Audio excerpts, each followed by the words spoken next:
You are part of the last generation in human history to know what it's like to truly disappear.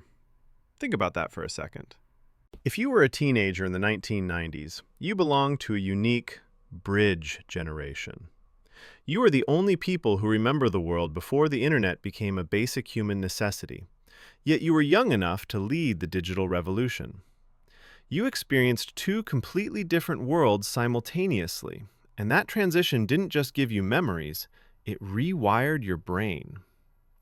While the world today stares at screens in a state of constant distraction, you possess a specific kind of mental resilience that is becoming extinct. This isn't just nostalgia. It's a neurological blueprint that makes the 90s generation uniquely equipped to handle modern chaos. Let's look at something most people overlook: the science of waiting. If you wanted to hear your favorite song in 1996, you didn't search for it on YouTube. You sat on your bedroom floor by the radio for hours, finger hovering over the record button, hoping the DJ wouldn't talk over the intro of that one Nirvana or Tupac track. If you wanted to download a single low-resolution photo, you watched a progress bar move pixel by pixel for half the night while the phone line was tied up. In the psychology of social media today, we call this the struggle with instant gratification. But your brain was trained differently. Neuroscience suggests that this constant state of delayed gratification as a teenager built a fundamentally different reward system in the brain. You weren't just waiting for a song, you were building the mental muscle of patience. You learned that value is directly tied to the effort and time invested. This is why you still have the capacity for deep focus. You have an internal anchor that doesn't require a dopamine hit every 3 seconds to stay engaged. Then there is the profound psychological freedom of a private childhood. Today, every awkward phase and every mistake a teenager makes is archived forever on the internet. But for you, the 90s offered what experts call a protected developmental space. No smartphones were recording your every move at a house party or behind the school bleachers. There was no Instagram to document your fashion disasters or your social stumbles. When you did something embarrassing, it lived in your memory, or perhaps in a single blurry Polaroid, but not on a server for the world to see.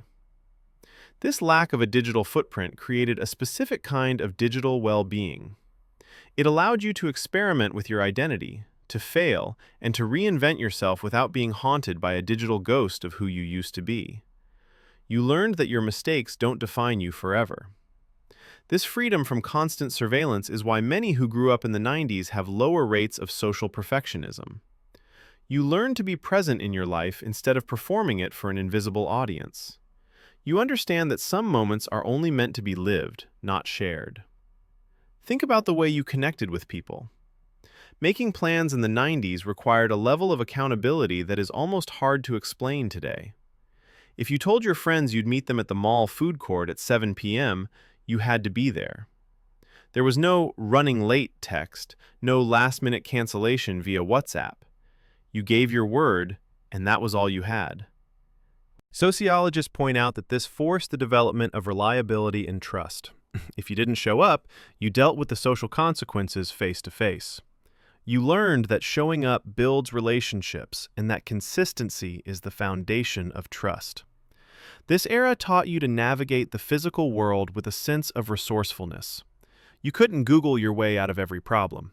You memorized your best friend's phone number, you read paper maps, and you asked strangers for directions. These weren't just tasks. They were exercises in problem solving that built a quiet confidence in your own ability to figure things out.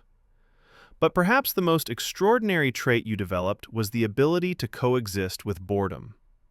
Today, we treat boredom as a problem to be solved with an infinite scroll. But in the 90s, boredom was where your imagination was born. You spent hours in the backseat of a car staring at the rain on the window during a long road trip. You sat in a Blockbuster aisle for 40 minutes just reading the back of VHS tapes, trying to decide if a movie was worth your $5. From a developmental perspective, this boredom was a goldmine for your mindfulness. When the brain isn't being fed by an external screen, it's forced to activate the default mode network. This is the state where we reflect, innovate, and develop our own internal world. Growing up in the 90s, you learned that being alone with your thoughts isn't scary, it's creative. This is why you can still find peace in a quiet room while others feel the desperate need to reach for their phone. You know how to generate your own entertainment from within. Think about how you consumed culture. You didn't just stream an album, you bought a physical CD, brought it home, and read every word of the liner notes. You listened to every track in order, from start to finish, because skipping was a hassle. You understood the album as a complete work of art, not just a 30-second soundbite for a Reels trend. This taught you the value of depth over breadth. You learned to go deep into things, to really know a movie, a book, or a friend, instead of just skimming the surface. As you moved into adulthood, you became what experts call digital bilinguals. You are the only generation that understands exactly what was gained with technology, but you are also acutely aware of what was lost. You can appreciate the convenience of Google Maps, but you also know the value of digital detachment.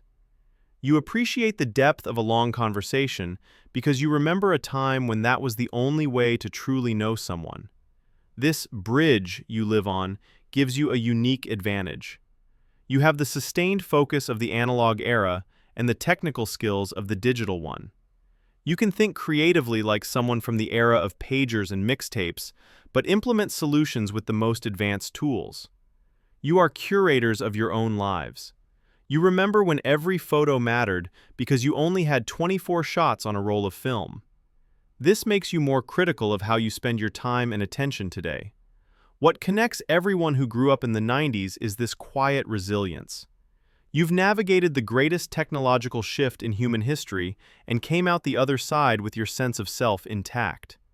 You know that some things are worth waiting for, that privacy is a luxury, and that real connection happens in reality, not through a filter. If this resonated with you, please consider subscribing.